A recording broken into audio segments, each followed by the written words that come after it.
இரண்டாம் அதிகாரம் 21வது வசனத்தின் அடிப்படையிலே நாம் தியானித்துக் கொண்டிருக்கிறோம். நீ அவரோடு பழகி சமாதானமாயிரும். நீ அவரோடு பழகி சமாதானமாயிரும். அதனால் உனக்கு நன்மை வரும். அதனால் உனக்கு நன்மை வரும். நம்முடைய வாழ்க்கையிலே பழகின நபர்கள் எல்லாம் போதும். இனிமேல் நம்முடைய பழக்க வழக்கம் ஆண்டவரோடு கூட இருக்கணும். பிரச்சனை வேளையிலே, துக்கத்தின் வேளைகளிலே, போராட்டத்தின் வேளைகளிலே ஆண்டவரோடு பழக்கும் பொழுதுதான் ஆண்டவருடைய ஆலோசனை வரும். வேதத்தோடு பழக்கும் பொழுதுதான் வேதத்திலிருந்து ஆலோசனை வரும். அதை விடுத்து யோபுடைய துக்க நாட்கள், பிரச்சனை நாட்கள், போராட்டத்தின் காரியங்கள், இந்த வேளையிலே அவன் வேற யாரோடு பழகாம ஆண்டவரோடு பழகினதுனாலதான் தப்பிச்சான். இன்னைக்கு உலகத்தில் ஒரு துக்கம் வந்துருச்சு, ஒரு வேதனை வந்த உடனே உலகம் என்ன சொல்ல, உலக மனிதங்க வாங்க கொஞ்ச நேரம் போய் நம்ம திராட்சரசம் பருகுவோம், மதுபானம் குடிப்போம், அது கவலை மறக்க செய்யும் என்று சொல்லி உலகம் ஆலோசனை சொல்லும். வேதத்திலையும் துன்மார்க்கமாய் புத்தீனத்துக்குரிய காரியம் என்ன என்று சொல்லி சாலமோன் ஆராய்ந்து பார்த்து அவன் ஒரு காரியத்தை சொன்னான். மன கசந்தவனுக்கு கொஞ்சம் திராட்சரசம் போடுன்னு சொல்லியிருக்கான். கர்த்தர் நல்லவர். அல்லேலூயா. அவன் உண்மையும் உத்தமமாய் இருக்கிறான். பார்க்க ஆண்டவர் ஒரு கழுதையை கூட இவ்வளவு அருமையா தகப்பனுடைய வார்த்தைக்கு கீழ்ப்படிச்சு போறாரே. அல்லேலூயா, அல்லேலூயா. அது மாத்திரமல்ல, கூட போற வேலைக்காரன் போவான். அந்த வேலைக்காரன் சொல்லுவான், ஆலோசனை சொல்லுவான், அதையும் கேட்பான், அதையும் கேட்கிறான். நல்ல கவனிங்க. சரி, இல்லைண்ணா நீ வேலைக்காரன், நான் சொல்ற நான் கேட்கறதா அப்படின்னு சொல்லல. வேலைக்காரன் சொல்றதையும் கேட்கிறான், சாப்பிடத்துக்கு சொல்றதையும் கேட்கிறான். சோ எல்லாத்தையும் கேட்கிறான். ஆனா இவனுக்கு ராஜ அபிஷேகம் வேணும்னா இந்த இருதயம் போராது. ஒருவன் தேவனுடைய காரியத்தை செய்யணும்னா, நல்ல கவனிங்க, உங்களுக்கு ஒரு பொறுப்பு கர்த்தர் கொடுக்கணும்னா உங்களுக்கு இருக்கக்கூடிய தாளந்து இருக்கிற டேலண்ட் முறுக்கம் அடையாதபடிக்கு அவங்க இருதயத்தை எடுத்துடுவார். எடுத்துட்டு வேற இருதயத்தை கொடுப்பார். தேவனுக்கு நான் கல்லான இருதயத்தை எடுத்து, அப்ப நம்ம வாழ்க்கையில முதல்ல உள்ள வந்த உடனே தேவன் கொடுக்கிற காரியம் இருதயத்துல ஒரு மாற்றம் வரணும். இருதயத்துல மாற்றம் வராம ஒருபோதும் கிறிஸ்துவோடு ஒரு நடக்க முடியாது. எத்தனை பேர் ஆண்டவரே இருதயத்துல ஒரு மாற்றம் வரணும் சொல்ல கையோடு அல்ல சொல்லுங்க. புது இருதயத்தை கற்றுக் கொடுப்பான். நீங்க வந்திருக்க எல்லாத்துக்கும் ஒரு புதிய காரணம், உங்க இருதயம் எங்க போயிடுச்சு? ஏசப்பாட்ட. என் இருதயம் ஏசப்பாட்ட போயிடுச்சு. அப்ப நான் இருதயம் இல்லாதவனா? அப்படி ஆமா, இருதயம் இல்லாமதான் இருக்கிறேன். இன்னைக்கு ஆண்டவர் சொல்றாரு எசேக்கியேல் 18:31, அப்பா உன் இருதயம் மோசமான இருதயம், கிறுக்குள்ள இருதயம், கேடுபாடுள்ள இருதயம், கடினம் உள்ள இருதயம், இந்த இருதயம் உனக்கு வேணாம். இது இருக்கிற வரைக்கும் உன்னால உருப்பட முடியாது. நீங்கள் துரோகம் பண்ணின உங்களுடைய எல்லா துரோகங்களையும் உங்கள் மேல் இராதபடிக்கு விலக்கி. அப்ப கொஞ்சம் கவனிங்க, நீங்கள் துரோகம் பண்ணின அப்படின்ட்டு கீழே என்ன வருது? இருதயம். இருதயம். அப்ப ஏற்கனவே இந்த இருதயம் எப்படிப்பட்ட இருதயம் சொல்லுங்க? துரோகி அப்படிங்கிறார். துரோகம் எத்தனை பேருக்கு துரோகம் பண்ண இருதயம், துரோகம் பண்ணின இருதயம், அடுத்தவங்களை கெடுத்த இருதயம், அடுத்தவங்களை வேதனைப்படுத்தின இருதயம், அடுத்தவங்களை துக்கப்படுத்தின இருதயம். இந்த எந்த துரோகம் பண்ணின அந்த இருதயத்தை எடுத்துட்டு உங்கள் மேல் இராதபடி விலக்கி உங்களுக்கு புது இருதயம். சொல்லுங்க, புது இருதயம். இன்னைக்கு எல்லாரும் உள்ளத்திலும் புதுசு வந்துருச்சு. கைதட்டி கர்த்தரை மகிமைப்படுத்துங்க. இன்னைக்கு ஆவியான கொடுத்துட்டார். இனி நீங்கள் அந்த இருதயத்துக்குள்ள ஏதாவது இருந்தாலும் தேடியும் காணாதிருப்பீர்கள். உங்க இருதயத்துல இனி யாருமே கிடையாது. யார் இருக்கா? கையோட்டி அல்ல சொல்லுங்க, சத்தமா சொல்லுங்க. ஐயோ போயிடுச்சா, ஐயோ செல்போன் ஐயோ மறந்துச்சே, போச்சு, அவ்வளவுதான், எல்லாமே எரேஸ் ஆயிடுச்சு, திரும்ப ஒன்றும் பண்ண முடியாது. இன்னையிலிருந்து ஆண்டவர் இயேசு கொடுக்குற புது இருதயம், நல்ல இருதயம், நவமான இருதயம், சதையான இருதயம், தேவனுடைய ஆசீர்வாதத்தை கொடுக்கிற இருதயம். அல்லேலூயா. எசேக்கியேல் 11:19 ஆண்டவர் சொல்லும்போது கல்லான இருதயத்தை எடுத்து, உள்ளுக்குள்ள என்ன இருக்குது? கல்லான இருதயத்தை அவர்கள் மாம்சத்திலிருந்து எடுத்து போட்டு, இப்ப மாம்சத்தோடு ஒட்டி இருக்கக்கூடிய ஸ்டோன் ஹார்ட், அதுக்கு பேர் என்ன காற்று? கல்லஞ்சக்காரி. சொல்லுங்க பாத்தீங்களா? கல்லஞ்ச காரியமா. சில பேர் பாருங்க, வீட்டில் ஒரு இலவு விழுந்திருக்கும், ஒரு தாத்தா பாட்டி செத்துருப்பாங்க, பேத்தி பக்கத்தில் உட்காந்து என்னது செல்போனில் விளையாண்டுட்டு பக்கத்தில் அவங்க அம்மா ஏன்டி கொஞ்சமாவது உனக்கு கண்ணீரே வரல, யார் இறந்துருக்கா, அவங்க பாட்டி தாத்தா இருக்குன்னு கல்லஞ்ச காரியா இருக்கு. அது சிரிக்கும். நான் என்ன செய்ய முடியும், வந்தா தானே, வராது வரல, நான் என்ன செய்ய முடியும். இந்த மாதிரி ஒரு இரக்கமில்லாத இந்த வார்த்தை அடிக்கடி சொல்லுவாங்க. ஒரு தண்ணி கொடுக்கறன்னா, ஒரு தாகத்துக்கு ஒரு தண்ணி, ஒரு பிளேட் எடுத்துட்டு வா, சோமா உட்காந்து, நீ எல்லாம் இப்படியே உட்காந்துருக்கடி, நீ போற இடமெல்லாம் அப்படின்னு சொல்லி, போற இடமும் இப்படியே உட்காந்துருப்படி அப்படின்னு சொன்னா.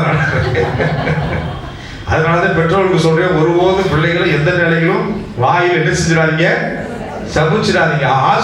ஆசீர்வச்சா கூட லேட்டா வரும், சாபம் இமிடியேட்டா வந்துடும். நல்ல பார்த்தேன், சபிச்சா உடனே சாபம் கேட்ட உடனே எங்கேயோ காட்டில் இருந்த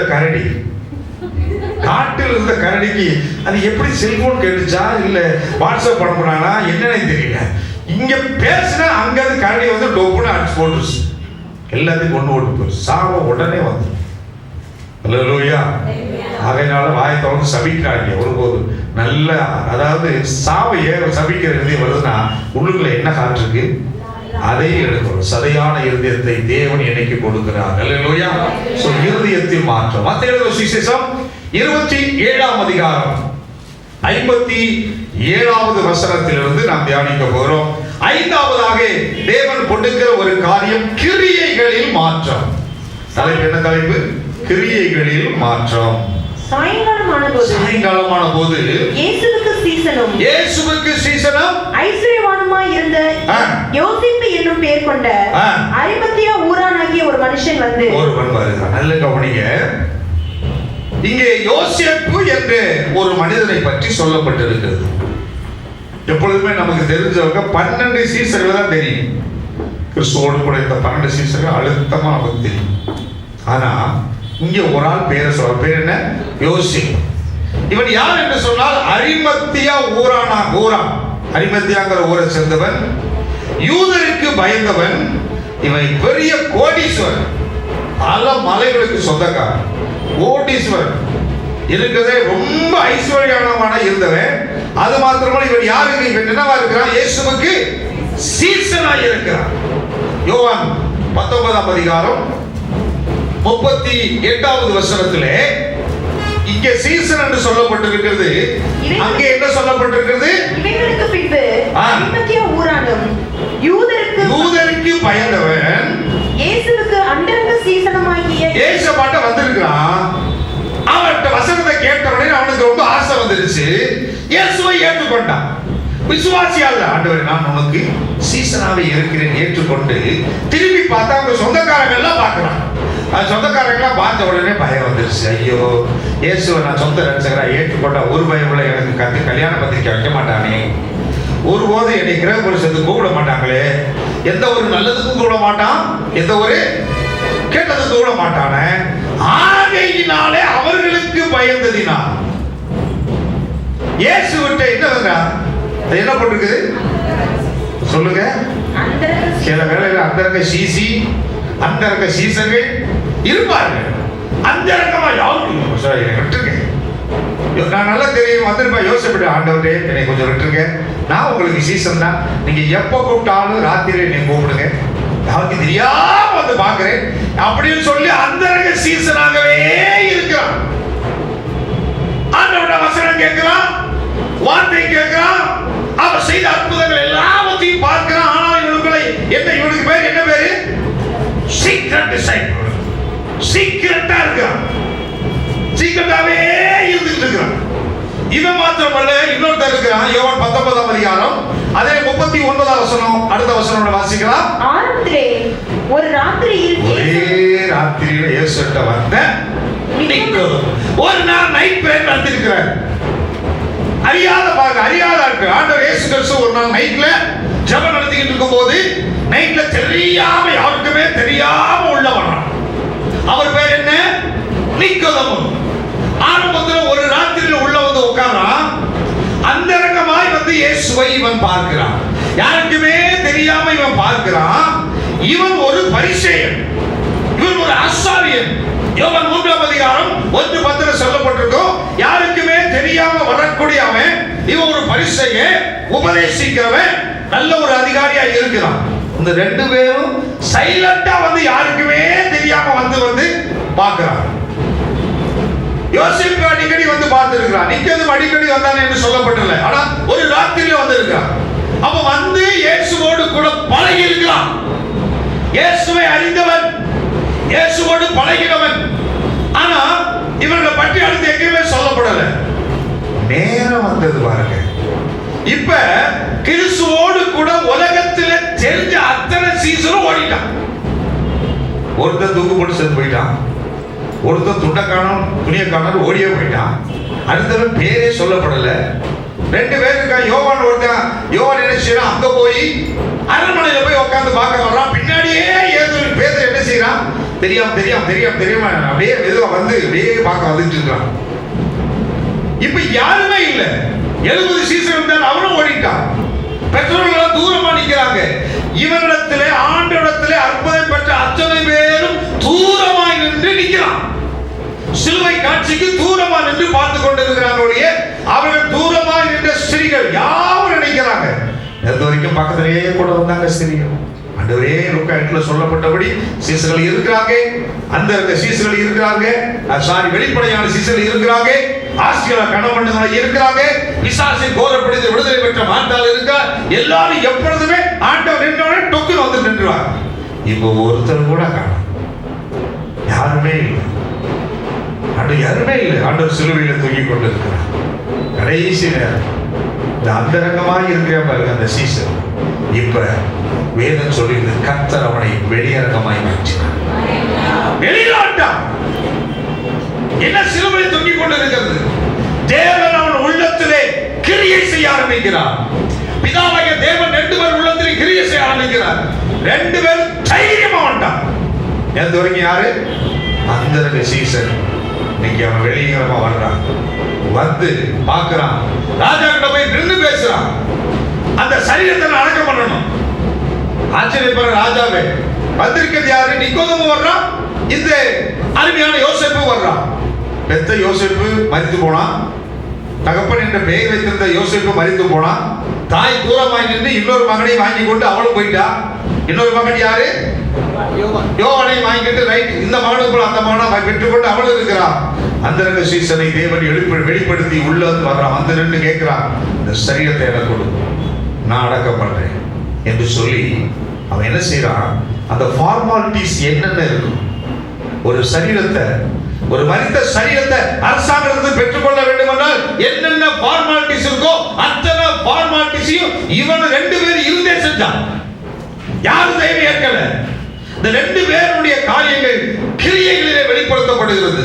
இயேசுவோடு பழகின அந்த நாட்களின் நிமித்தம் கிரியைகளை காண்பிக்கிறார். யாரும் வேணாங்க, சொந்த இடம் வேணாம், ஒண்ணு வேணாம். எனக்கு ஒரு மலை இருக்கு, அது ஒரு பெரிய மலை. இன்னைக்கும் நீங்க எருசலேமுக்கு போனீங்கன்னா அந்த மலையை போய் பார்க்கலாம். அவ்வளவு பெரிய மலை. அநேக திருச்சபை அங்கே எழுப்பி இருக்குது. அநேக சிற்றாலயங்கள் எழுப்பி இருக்கிறது. அவ்வளவு பெரிய அருமையான மலை. அந்த இடத்துல ஒரு கண்மலை வெட்டப்பட்ட தனக்கென ரெடி பண்ணி வச்ச அந்த இடத்துல கொண்டு போய் இயேசு கிறிஸ்துவை அடக்கம் பண்ணினார். எல்லா மலையவே ஆண்டவருக்கு கொடுத்துட்டான். உதாரணத்துவமாய் கர்த்தருக்கு செய்கிற அனுபவத்தை தன்னுடைய கிரியைகளிலே அங்கே காண்பிக்கிறான். நிக்கோதேமு வர்றான், நான் இருக்கிறேன், அடக்க ஆராதனை நடத்துறேன் என்று சொல்லி தைரியமாய் வெளியே வந்து அடக்க ஆராதனை நடத்தி கொண்டிருக்கிறான். மற்றவங்க தூரமா நின்று பார்க்கிறாங்க. ஒருத்த கிட்டத்துல வரல. பேச்சில் மாற்றப்பட்டவன் வரல, இருதயத்தில் மாற்றப்பட்டவன் வரல, செவிலிய மாற்றப்பட்டவன் வரல, அற்புதங்களை பெற்ற நபர்கள் வரல, அவர் கொடுத்த ஆசீர்வாதங்களை புசித்த நபர்கள் யாரும் கிட்டத்துல வராம கொஞ்சம் டிஸ்டன்ஸ் கீப் அப் பண்ணிக்கிட்டே இருக்காங்க. ஆனால் தேவன் இந்த இரண்டு பேருடைய உள்ளத்திலே ஒரு கிரியைகளிலே ஒரு மாற்றத்தை கொடுத்து அவங்க ரெண்டு பேர் வந்து சகல காரியத்தையும் நேர்த்தியும் செவ்வையுமாய் கர்த்தர் முடிக்க வைத்தார். ஐயத்தடி கர்த்தர் மகிமைப்படுத்துவோமா. ஆண்டவருக்குள்ள இருக்கிறவங்க கிரியைகளிலே மாற்ற வேணும். கிரியை இல்லாத விசுவாசம் செத்தது.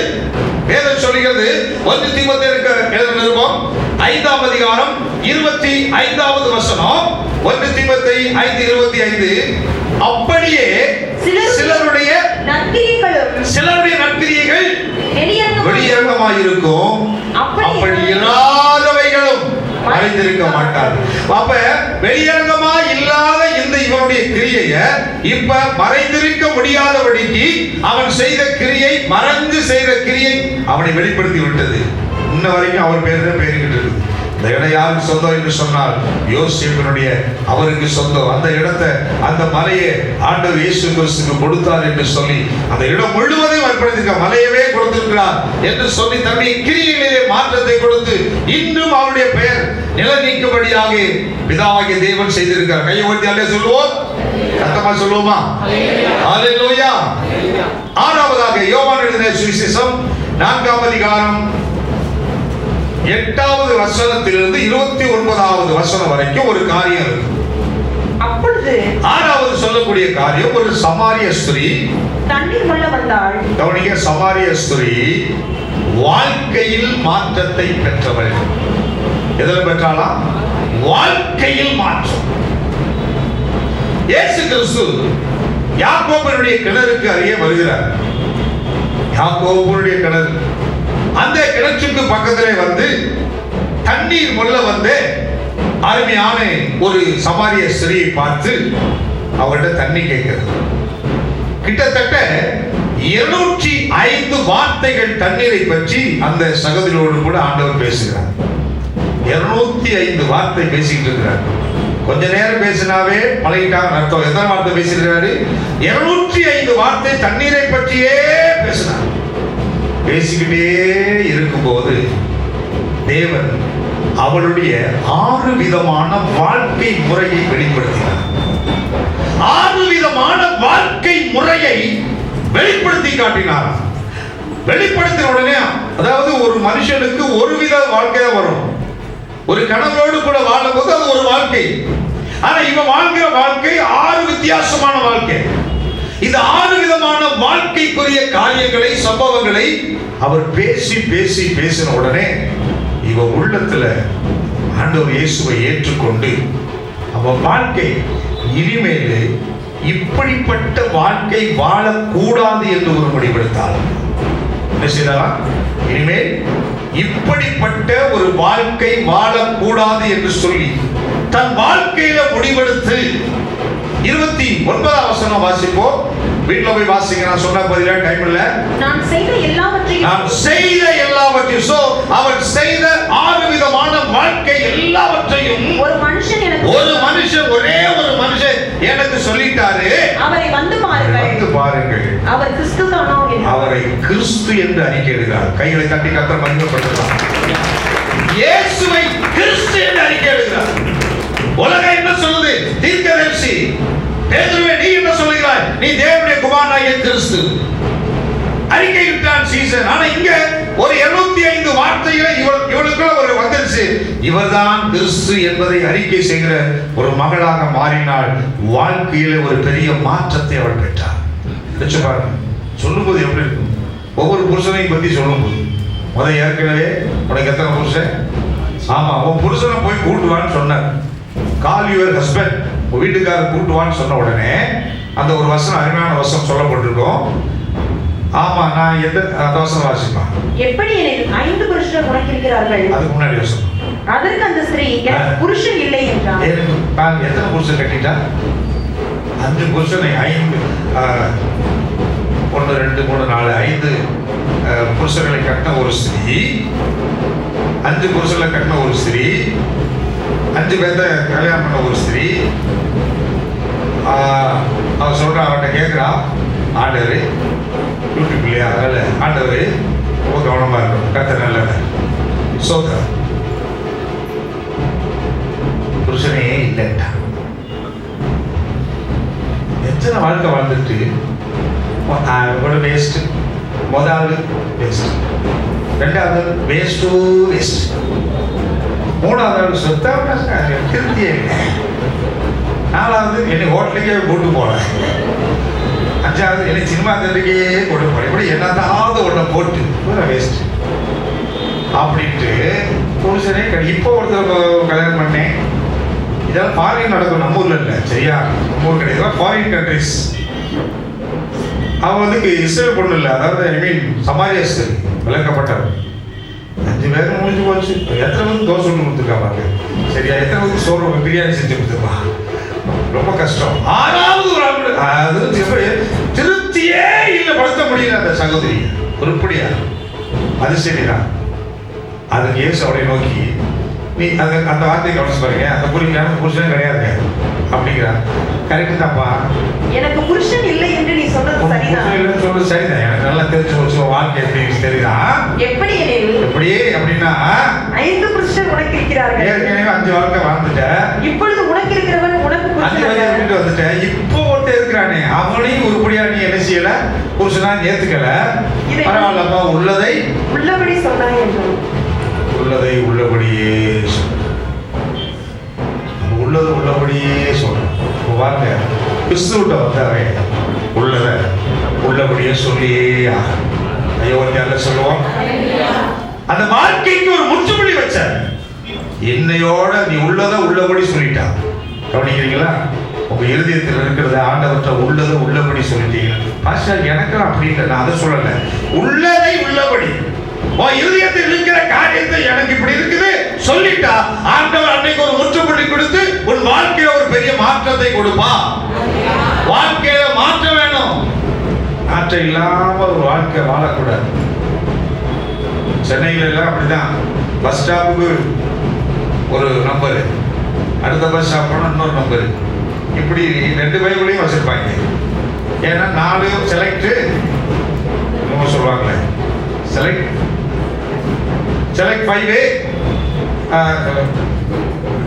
ஒருத்தர் வாய் திறக்காம இருக்காங்க. ஏன்னா இருதயம் மாறிடுச்சு. கையில இருதயத்தில்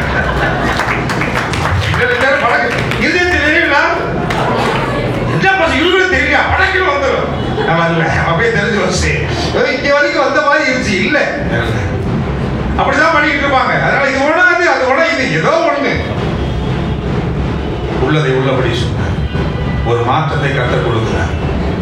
அல்லேலூயா. கையை வந்து அல்ல சொல்லுவோமா? அல்லேலூயா. அவர்கள் ஒரு வருஷ காலமாய் எத்தனை வருஷம் கவனிக்கல? ஒரே ஒரு வருஷம் சபையோடு கூடியிருந்தார். 1 வருஷம் சபையோடு கூடியிருந்தார்கள். அநேக ஜனங்களுக்கு உபதேசம் பண்ணினாங்க. முதல் அந்தியோகியாவிலே சீசர்களுக்கு கிறிஸ்தவர்கள் என்கிற பெயர் வழங்கிற்று. 1 வருஷம் ஒழுங்கா சர்ச்சுக்கு வந்தா, ஒரே 1 வருஷம் ஒழுங்கா சர்ச்சுக்கு வந்து சபையோடு கூடி இருக்கணும். சபையோடு கூட ஓரமா தனித்து நிற்க வரமாக நான் தனியா நிற்பேன். நான் தனி காட்டு கிங் அப்படின்னு அப்படியே தனியா நான் யாருக்கும் டச் பண்ண மாட்டேன், யாரையும் பேச மாட்டேன். அப்படியே பேசினா யாராவது யார்கிட்ட போன் பண்ணிட்டு சண்டையை விட்டுட்டு போயிருக்கேன். இன்னைக்கு சீசர்கள் அப்படி இருப்பாங்க. சர்ச்சில் விசுவாசி இருக்காங்க. எச்சரிக்கையா இருக்கும். நல்லா புரிஞ்சு கொடுங்க. உங்களை பத்தி நான் திரும்ப சொல்றேன். உங்களுக்கு சோதனை எப்படி வருமா? சோதனைக்கு என்ன அர்த்தம் தெரியுமா? முதல் சோதனை எப்படி வரும் தெரியும்? முதல் சோதனை ஒரு மனுஷனுக்கு புகழ்ச்சி. எதுவா புகழ்ச்சி? ஒன்ன வந்து எவனாவது புகழ்ந்து பேசினானா அதுதான் உனக்கு சோதனை. நீ நல்லா இருக்க அப்படின்ட்டானா இதுதான் உனக்கு பிரச்சனை. அழகா ஷோ பண்றீங்களே அப்படின்ட்டாங்கன்னா உடனே அப்படியா, உடனே எல்லாரையும் காட்டிக்கணுமா, உடனே நமக்குள்ள ஒரு எண்ணம் வரும். அந்த சிஸ்டர் இருக்காங்களே அவங்களுக்கு கண்டிப்பா நல்லா ஜோபண்ண பின்ன அப்படின்னா முடிஞ்சு வச்சு அன்னையில இருந்து காய்மாரமா பார்க்க ஆரம்பிச்சு.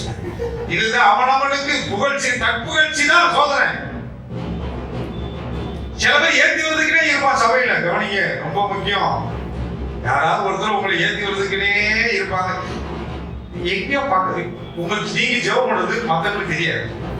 உங்களுக்கு ஜெபம் பண்றது உங்களுக்கு தெரியும். நீங்க ஒரு ஜெபம் பண்றது உங்களை பார்த்து ஜெபம் பண்ணணும். நீங்க ஜெபம் பண்றது அக்கினியா மாறு. நீங்க ஜெபம் அப்படி வர உங்க பாட்டு ரொம்ப அழகா, சோ நைஸ், உங்க கீபோர்ட் நல்லா இருக்கு, உங்க ட்ரம் நல்லா இருக்கு. எச்சரிக்கை, அங்கதான் வைப்பாரு. எல்லாரும் சொல்றேன். கீபோர்ட் வாசிக்கிறாலும், கிட்டார் வாசிக்கிறாலும், ட்ரம் வாசிக்கிறாலும், முன்னாடி பாட்டு பாடினாலும், ஜெபம் நடத்தினாலும், பின்னாடி ஒரு கடை வச்சிருந்தாலும் எல்லாருக்குமே சொல்றேன். அங்கேயும் உனக்கு அங்க வரும். உங்களை மாதிரி அழகா நீட்டா ஒரு கடை வச்சுக்கவா சேல்ஸ் பண்றீங்க அப்படின்னு சொல்லிட்டாங்கன்னா அப்படி அப்ப அது முன்னாடி உட்காந்து இதெல்லாம் எவ்வளவு பிரச்சனை வரும். பிரச்சனை வர ஆரம்பிக்கும். புகழ்ச்சி புகழ்ந்தா சிரிச்சுட்டு சொல்லுங்க, கர்த்தருக்கு சோதரம் சொல்ல மாட்டேன். இனிமேல் யாரும் அவங்க போட்டு உடனே என்ன சொல்லணும்? நீங்க அதுல இருந்து தப்பிக்கலாம். தேங்க்யூ ஜீசஸ், கர்த்தருக்கு தேவனை மகிமைப்படுத்துற தப்புச்சா. அப்ப தேவனை மகிமைப்படுத்துகிறவன் சபையோடு கூடி இருப்பான். நல்ல ஆசைலாம் சொல்லலாமே, நான் பொதுவா சொல்லிட்டு இருக்கேன். என் பிள்ளைங்க தைரியமா பேசுவேன். ஏன்னா அவங்க என்னை பத்தி அவங்க நல்லாவே தெரியும். அல்லேலூயா. ஐயோ அல்ல சொல்லுங்களேன். அந்தமா சொல்லுவோம். உனக்கு பிரச்சனை பேசாத. யாராவது உங்களை பார்த்து you are so beauty, you are so டேட்டி சொன்னாலும் பார்க்காத, பியூட்டி சொன்னாலும் பார்க்காத. போடா லூசிட்டு போயிடும், போடா லூசிட்டு போயிடும், போடி லூசிட்டு போயிடும்.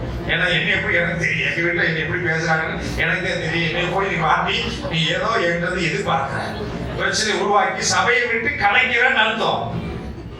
சபையோட கூடி இருந்து ஒரு வருஷம் ஒழுங்கா சபையோடு கூடி இருந்து ஜெபிச்சா, ஒரு வருஷம் உறுப்பியா இருந்தா பிரச்சனை கடைசி என்ன சொல்லப்பட்டிருக்கிறது? சீசர்களுக்கு கிறிஸ்து அவர்கள். கிறிஸ்தவர்கள் என்பது ஒரு ரிலீஜியன் அல்ல.